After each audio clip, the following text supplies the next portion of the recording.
Welcome to Inland Empire Alive, bringing you issues, events, and perspectives from throughout San Bernardino and Riverside counties. I'm David Brady, and today's episode you'll meet Carl Dameron, the newest president of San Bernardino's Black Culture Foundation, to talk about the organization's upcoming Black Rose Awards honoring local leaders. That's today on Inland Empire Alive.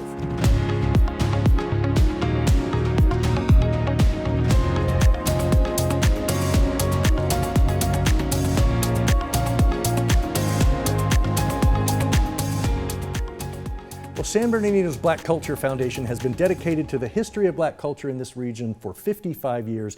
Here with me to talk about the foundation and its Black Rose Awards is its newest president, Carl M. Dameron. Carl, welcome to the program. Thank you very much. It's an absolute pleasure to be here on these hallowed grounds. Jim King has walked these grounds. Jim was the host. He was. One of the founders of the He Black has Rose occupied Awards. this very seat. Yes, he did that for what, almost a decade and a half? Many more years than I have. Yeah. So as I mentioned, this organization goes all the way back to 1968, which Yes. is as old as I am. My goodness. What attests to an organization that has lasted that long? A local organization. Yes. Local organizations, it's really tough to maintain that level of interest, leadership, enthusiasm for so long. Well, we were lucky to have wonderful people like Dr. Margaret Hill, Jim King, Dr. Juanita Scott, who were leaders not just in the Black community, but in our community at large.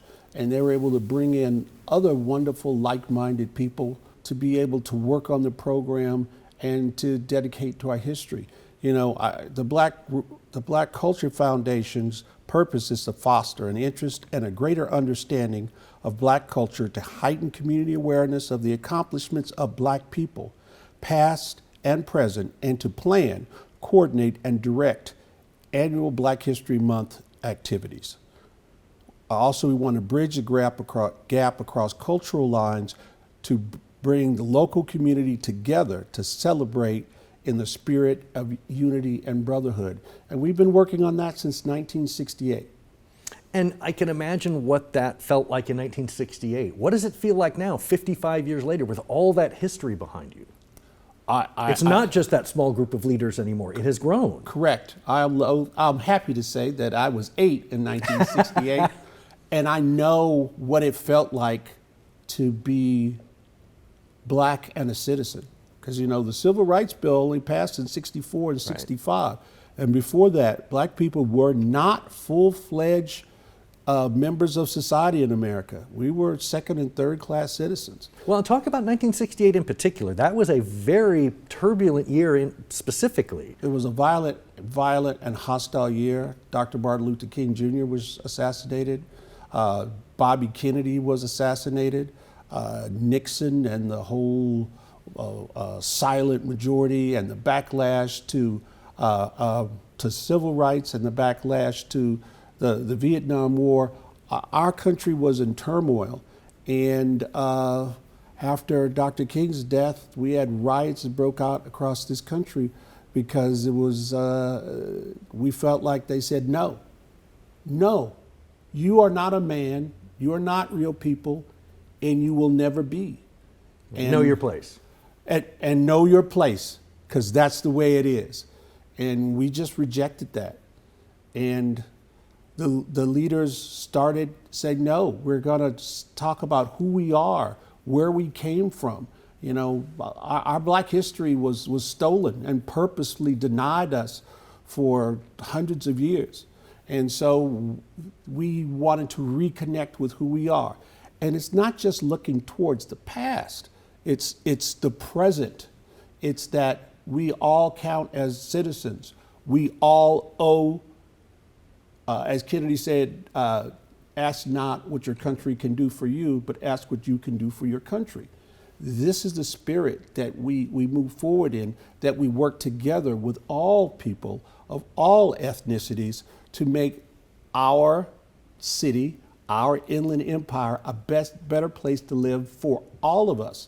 And part of that is telling our stories, all of our stories, our Native American stories, our Black stories, our Hispanic Latino stories. I mean, this was Mexico. Yeah. Until we stole it fair and square, you know. but that we all Yeah, having matter. all of those voices heard. We all matter. It all goes together, and that doesn't mean that we exclude, our white brothers and sisters. When you look at Dr. King marches, black and Jewish and white pastors and Catholics, including our own Rabbi Cohen, were on the front lines marching with him. Civil rights were won because everyone engaged across all ethnicities. So this is not, when people hear me say black, they think I'm excluding everyone. We are not excluding, we are including everyone. Civil rights are human rights. Correct. And just as we can have an Irish Day where we celebrate Irish, right? And we want to celebrate who we are and our accomplishments. And we also want to instill in our youth the joy, the happiness, the understanding that we are full-fledged citizens of the United States with all the rights and responsibilities that go along with that, and that they can work and they can be anything they want to be.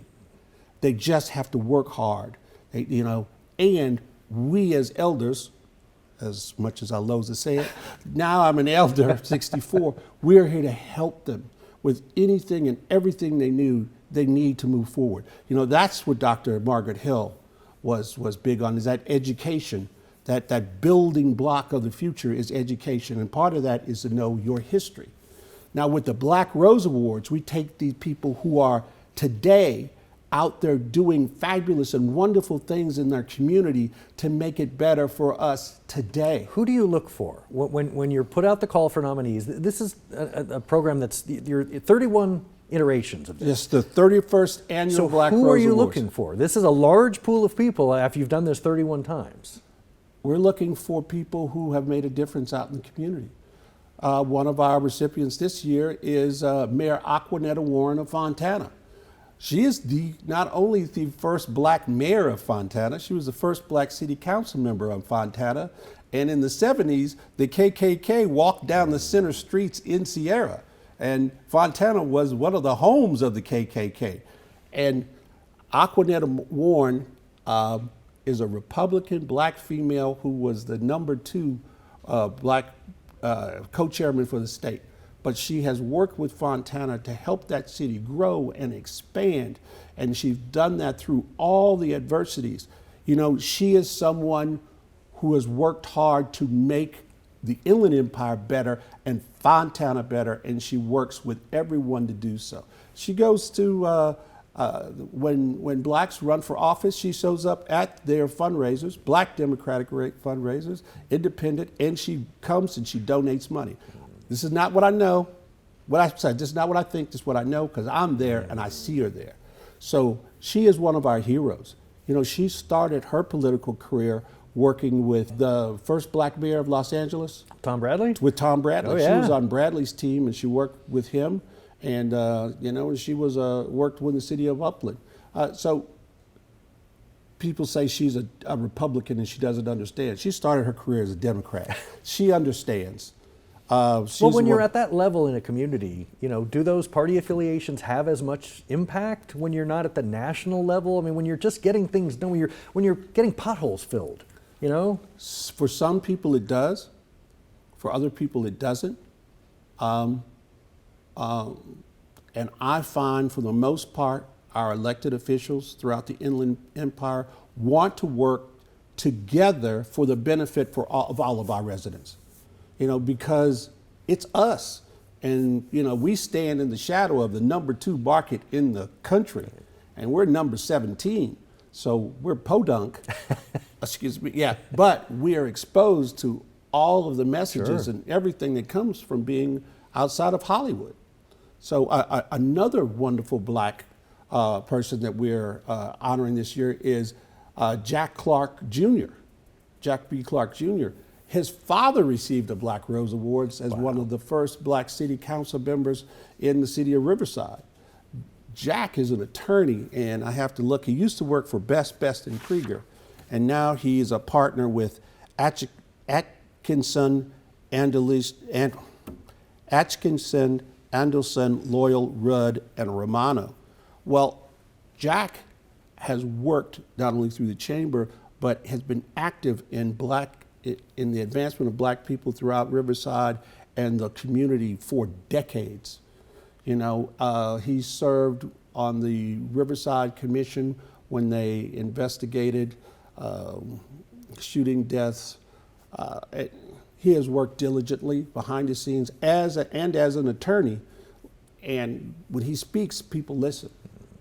And he has helped make our community a much better and safer place, not just for blacks, but for everyone. As the civil rights struggles showed us, when blacks earn their rights, everyone else does too.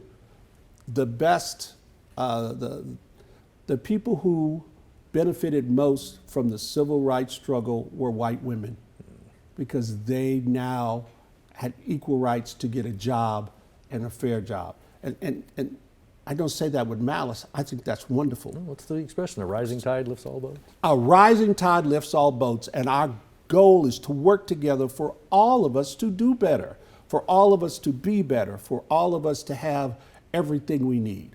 And the Black Culture Foundation celebrates those people who are out there struggling and working hard to help in all of those little. Well, I want to make sure before I let you go that we make sure we let people know when this is taking place. It is Friday, February 23rd. Where's it happening? 5:30 p.m. at the Riverside Convention Center, and you can go online and get your tickets from sbbcfoundation.org. We'll tell you all about the event.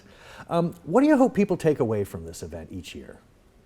I hope that we take away a sense of pride, that we are here, that we are part of a community, of the whole community, and that we contribute to making life better for everyone.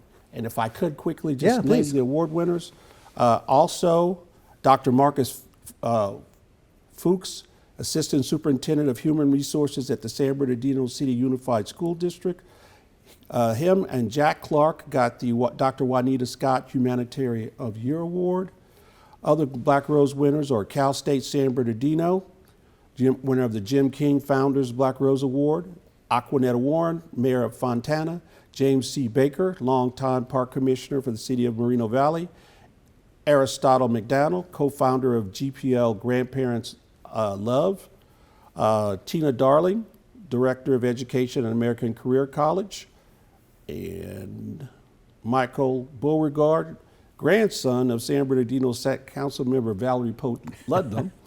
And he spent his career, last 14 years, working at Sam's Club, making sure that they provide free surplus food to churches and communities organizations throughout the Inland Empire. Well, on behalf of all of us, we want to give congratulations to all of the Black Rose Award winners. The 31st iteration, again, the ceremony will take place Friday, February 23rd at the Riverside Convention Center. The brand new president of the San Bernardino Black Culture Foundation, Carl Dameron, thank you for coming on the program. Thank you very much for the time, and thank you very much for allowing me to share our vision of unity. It's been a pleasure. Please come back and be on again. I'll take you up on that. Thank you very much.